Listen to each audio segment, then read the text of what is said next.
अबोना येथील ग्रामपालिका चौकात जैन मंदिराजवळील गुलमोहराचे एक जुने झाड कुजल्याने मुळमुळून पडले आहे.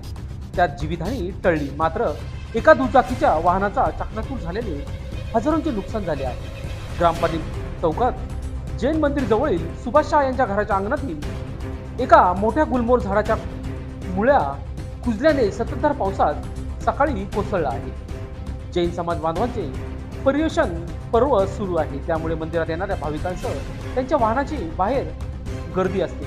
किशोर अमरचंद्र शाह ही आपली टीव्हीएस दुचाकी स्कूटर क्रमांक MH41 AK 6308 घेऊन मंदिरात आले होते. दुचाकी येथे उभी करून बाजूला गेले असता तेवढ्यात हे झाड दुचाकीवर कोसळले.